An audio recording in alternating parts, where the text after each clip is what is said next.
So yeah, we're going to introduce depersonalization, derealisation. So DPDR, I'll say that a lot, and that is depersonalization, derealisation disorder, and I'll talk a bit more about what they are.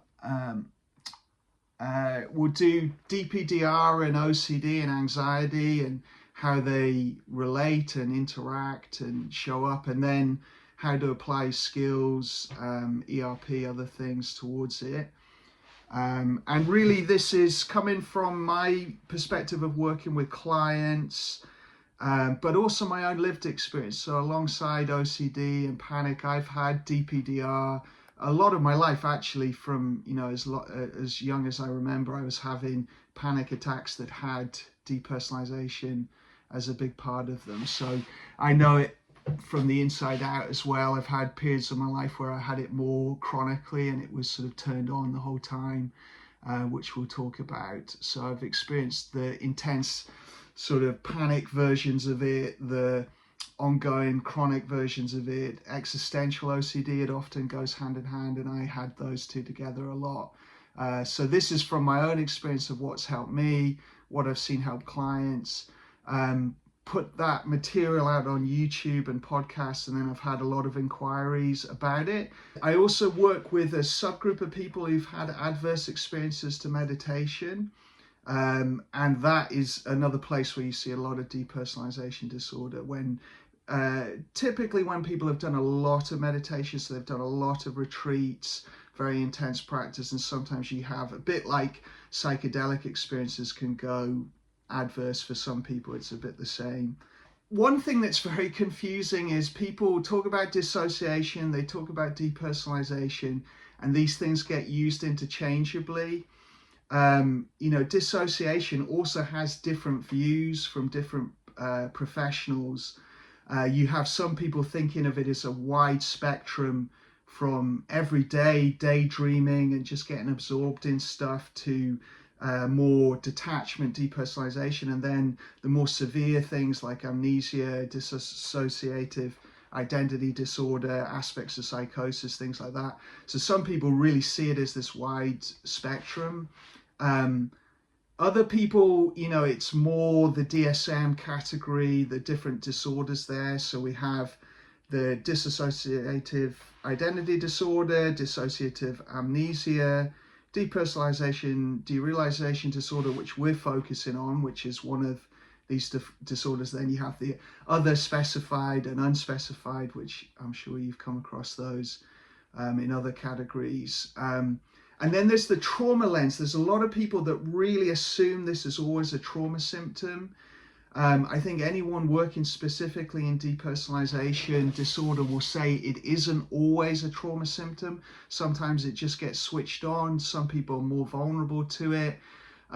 It could be that it's part of our trauma neurobiology, but there are certainly people with severe DPDR that have not had any significant traumas or nothing, that you would identify. Of course, you could say, is there something repressed or not remembered potentially? But a lot of what you see on the internet is actually people have adverse experiences from drugs, from cannabis and other things, and that will sometimes switch it on in a sort of permanent way, or a more intense way like the disorder. So it's not always trauma, but it is often a part of trauma, and so people would link it to the freeze response, the hypoarousal response.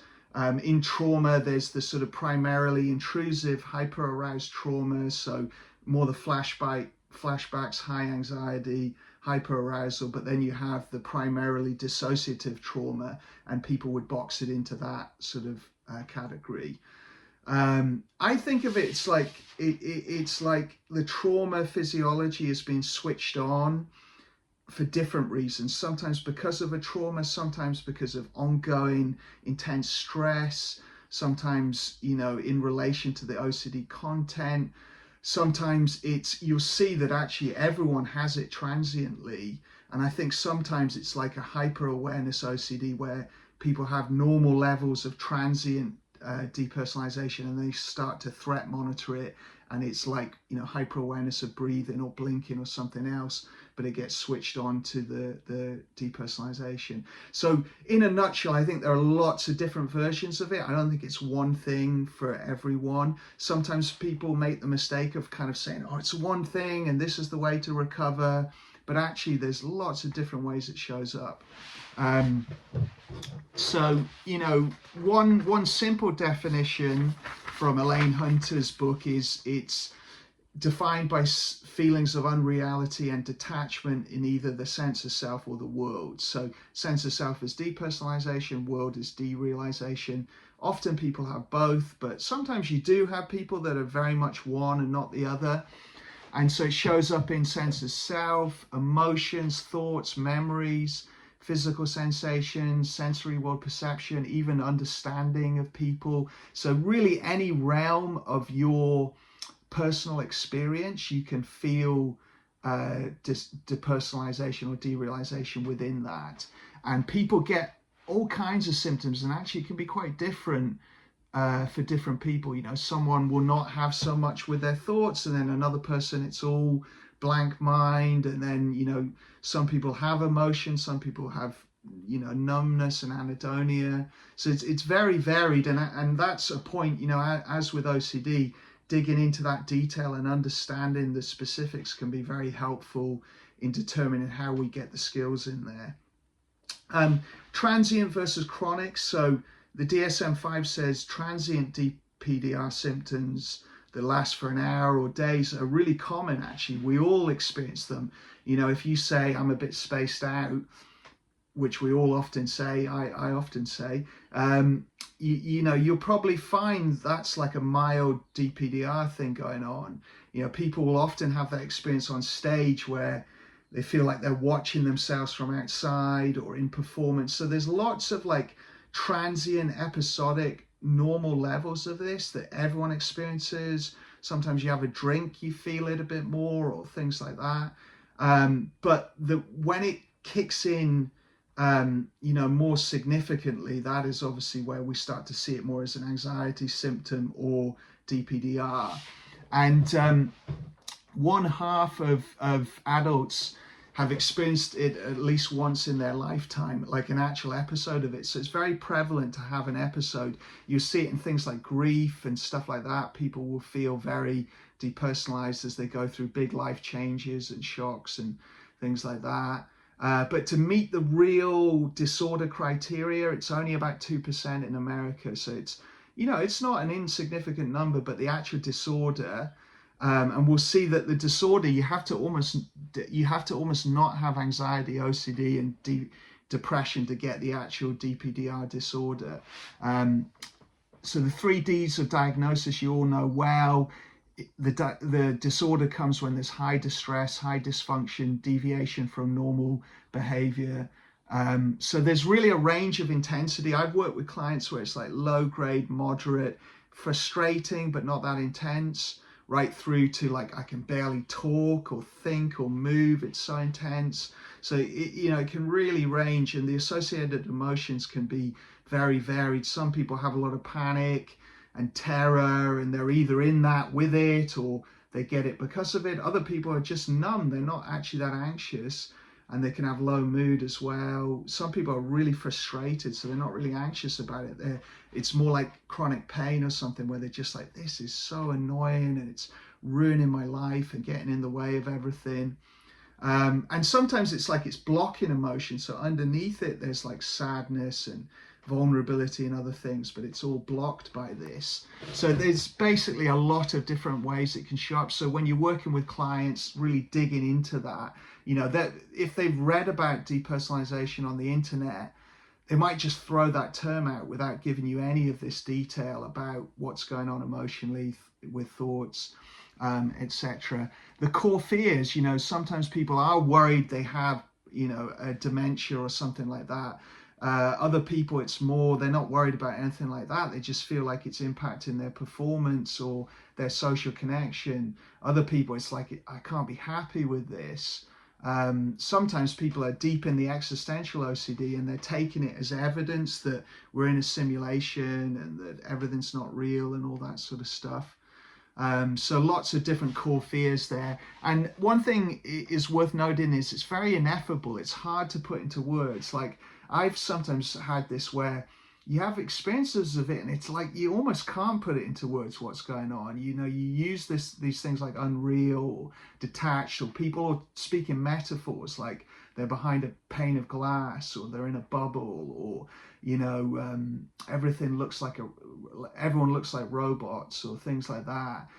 But it is quite hard to put into words, so your clients might struggle. And sometimes I've had clients that it's been months into the work and then I've realized they've got a ton of depersonalization going on and they haven't even been able to really put it into words. So that's where, if you suspect it, you could use the checklists from the books and things like that. So the DSM diagnosis, so I'll say a little bit on DPDR, but then we're going to move more into how it relates to OCD and perhaps the type of clients, because the people reaching out to me, some of them would have DPDR as a diagnosis, but actually most of them have got anxiety disorders, OCD and other things as well. But the people who have the pure diagnosis, there are repeated episodes and the symptoms are constant. They know that the experience is just a strange feeling. They don't believe it's actually the case, although that can get murky with existential OCD. Sometimes they do suspect it is the case. Symptoms are very distressing and impact the ability to function. The DPDR is not an aspect of a different mental health problem. So this is where, you know, these are people that aren't having the panic or depression or OCD so much. This is from Elaine Hunter's book. Have I got it here to show you? I think I've got a slide on it. So I think this is a good CBT book on it. I've got it in the slides later. And she has some really nice, or her team have some really nice checklists that you could use with clients to go through and see how they score on these symptoms and their sort of changes in emotion, problems with thinking, unusual physical and perceptual things. So, you know, some of these, I'll pick out just a couple of them.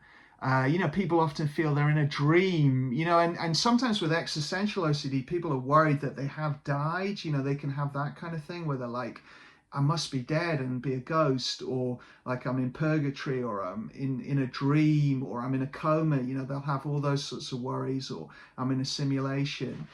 You know, you can feel, it can be very distressing for people with OCD because they can feel, they don't feel the love they have normally for like family or something like that. And you can see how that then trips them up with moral scrupulosity or harm OCD or other things like that, or mental health OCD. So it can kind of feed into the OCD presentation. Loss of motivation, so it can be hard to get going in this state. And that's where behavioral activation and things we'll talk about later is very helpful.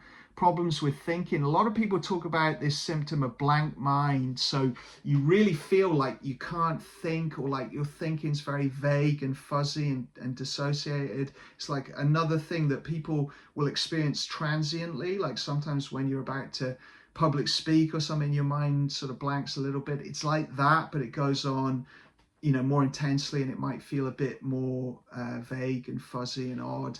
But a lot of people will talk about that. And so we'll discuss things to do with all of this. Some people are ruminating a lot, as you see here. So they're doing all the existential rumination, and they might not have any other OCD. Actually, sometimes you have people who just have DPDR and they're doing tons of existential rumination, but they're not a typical OCD case other than that.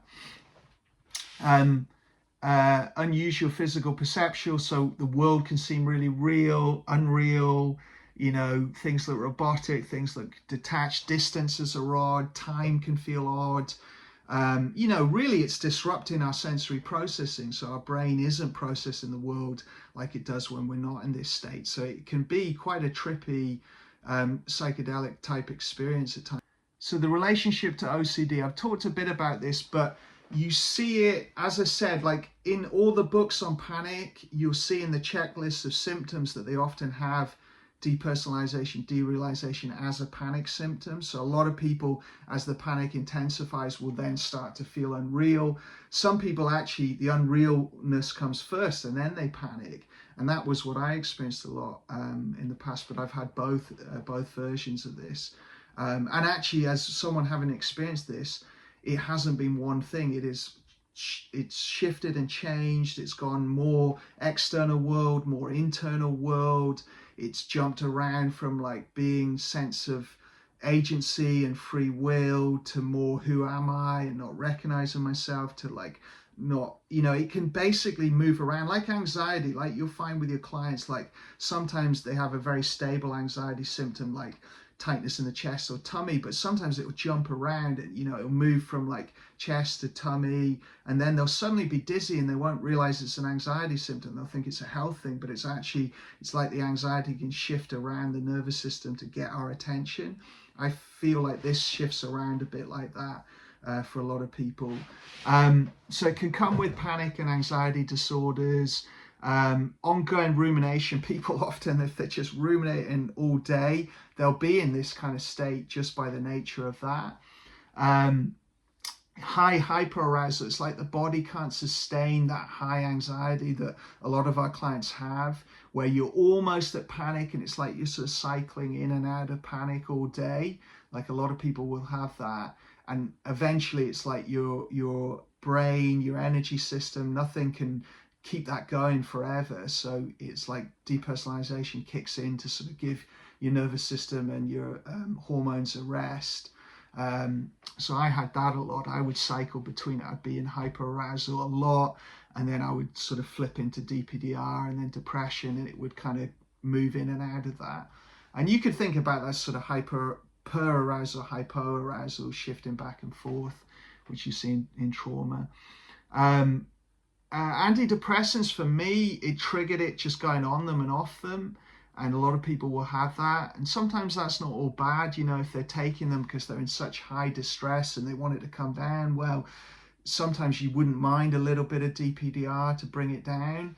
But, for me, I had some very intense periods of it when I was coming off them, where it lasted a lot longer than it had before. So it's something to be aware of, sometimes. And sometimes you see it when people are shifting meds. So they've been on one and they're doing a very quick shift onto another.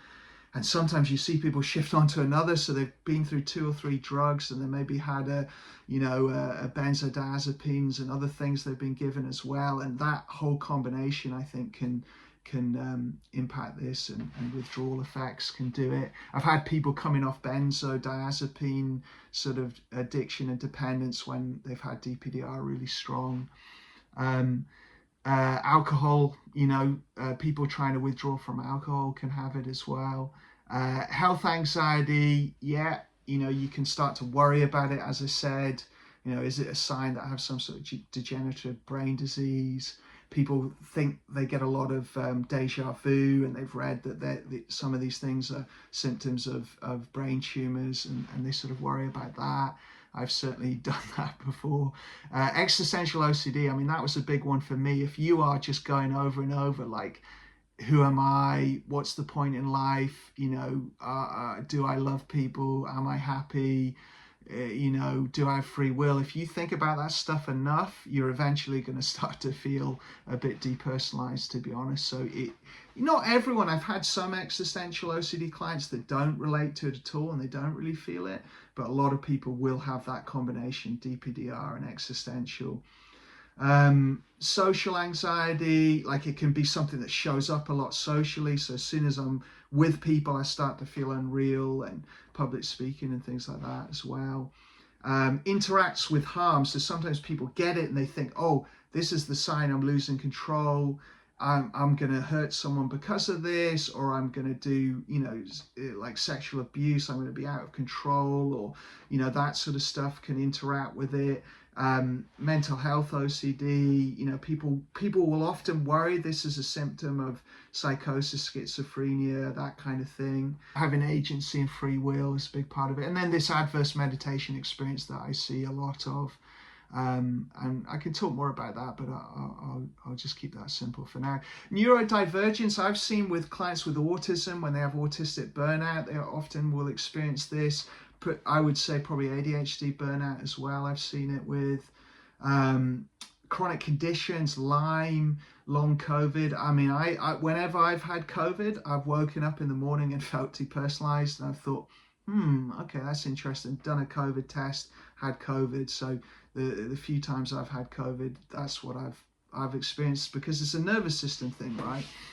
So you'll often in chronic conditions you'll see this sort of thing. As a secondary, spike resistance, yeah, when you're challenging OCD, some people will have it come up as okay, I'm resisting those compulsions, then I suddenly feel really dissociated, depersonalized. We can talk about that later. So the mechanisms, again, you know, this idea of the pain, the sort of intrusive automatic stuff, and then the suffering, the compulsions, the way we struggle with it, the way we push it away. So I think there's some people that have DPDR just goes on as like as an automatic protective mechanism, either from trauma or sometimes from emotion. So if you think about ACT, we talk about experiential avoidance when we're trying to avoid the painful internal experiences. Or DPDR sometimes is like an automatic version of that kind of goes on unconsciously. So they might not be doing a lot of actual compulsions in response to it or suffering. So some people, they just have it switched on and it's a tough thing to bear, like chronic pain or something. And then there's other people where they have it switched on, but they're doing a lot of monitoring, resentment, judgment. They're thinking about it all the time. They're researching it. They're reading about it all the time. They're on discussion boards saying how terrible it is. And I don't mean that critically, because it is terrible when you're in it, but that it's feeding that kind of resentment and focus on the issue. And so you have some people that are just carrying this thing that's really tough, but they are high functioning, and other people where the suffering has gotten in and it's really made it all a lot worse. And some people don't like being told that. They'll actually fight that and they'll say, no, I'm not doing anything to cause it. It's switched on and I can't do anything about it. And they'll be looking at like supplementation and sort of, are there any medicines or any supplements they could take? They'll see it more as a biological mechanism, like an illness. And so you have to be very compassionate and sensitive to that. And maybe sometimes it is more like that. I'm willing to be open-minded that sometimes it is more like that. Like chronic pain can sometimes be very much real pain, and then other times it's like the pain response has been turned on because of the threat monitoring and the resentment and the fear of it and things like that. So, you know, I think we have to listen to our clients and really get their experience of it rather than just assume it's always one thing. So it can be this unconscious avoidance mechanism. I think it's a lot like chronic pain or tinnitus, but just at this sort of sense of self and perception level. Some people are very scared by it, some frustrated. I say all of this, even those people where it seems like it's more just switched on automatically, when I've worked with them, we tend to find out there is a lot of checking going on. You know, is it still there? And throughout the day regularly, they're going, is it still there? Oh, it's still there. And then there might be threat monitoring where they're really monitoring it constantly and they're really aware of it continuously. Or there was threat monitoring the outside world and all the weird stuff in the outside world. So it's like a hyper-awareness OCD or a sensory motor OCD. Like I said earlier, there's a lot of worrying. So, is it going to get worse? Is it going to be here all the time? You know, is it because I'm dying or I'm dead? You know, in the existential OCD and things like that. Resenting, like this is unfair. I hate this. No one else has this. Solving, you know, if you're anything like me, you're on the internet reading all about it, reading all the books. That's what I did. You know, I got, endless books that are quite handy now as a clinician, but at the time were very compulsive. Reassurance seekings. People will reassurance seek either online or they will check with people. They'll say like, am I okay? And, you know, do you ever feel like this? Avoidance, people will avoid. And socially, they'll start to avoid a lot. they might avoid hobbies that trigger it. I used to get it playing sport a lot, and it made it pretty hard, you know, if you're playing tennis and suddenly you can't tell which arm's which and where you are and stuff. It's like quite hard to, so people will then stop playing a sport or things like that.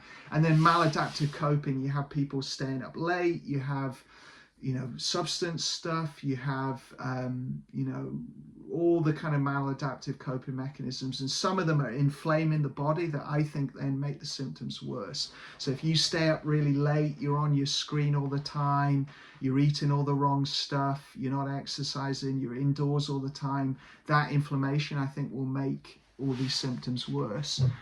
So I think the biological level can be really helpful to try to tackle that. Triggers, disconnection, people can be triggers, external world, nature, nighttime, some people get it really bad at night, loneliness when I'm on my own, TV, screens, just getting absorbed in something and then coming out of it and then suddenly you feel it. It can be kind of just trigger, like I said, it can be switched on all the time and it's like it goes up and down in intensity, but it's always there. Times a day.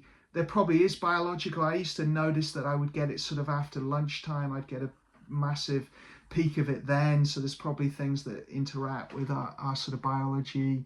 Yeah, people get stuck on the online support. You know, and online support can be great to de-shame and get social connection and all of that. But it also can end up being a place people just ruminate about the pain and the symptoms, and actually keeps the focus, the threat monitoring on it.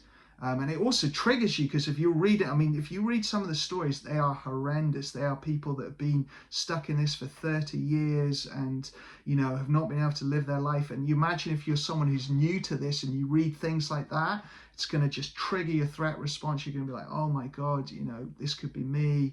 And then, of course, unfortunately, that then reinforces. So I often get clients to get off all of it, you know, a little bit like OCD, like, don't tell Stuart, but you know, I'm often telling people, okay, let's really minimize this. It's good to listen to some content, and sometimes we need that boost in motivation. We might need to understand a theme, but if you're listening to OCD stories all day long, you know, that is not good. And I did do that in the past, that kind of thing. I was listening to content like for 4 hours a day at times and stuff, and it is very compulsive, and a lot of people would do that. So people like that, I say, just try and get rid of all of it.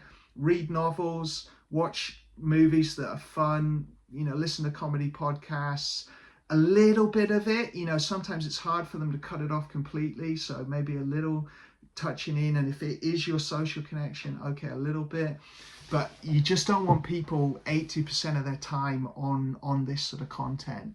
Yeah, and the core fear sort of stuff, you know, really maintains it. You know, if we're worried about mental illness, it's going to flare the symptoms more. If we're saying, oh, I can't enjoy anything, it'll flare the symptoms more. If we're going, I don't feel connected to everyone and that's not fair, it'll flare it more. So I think the core fear really flares it and makes it worse.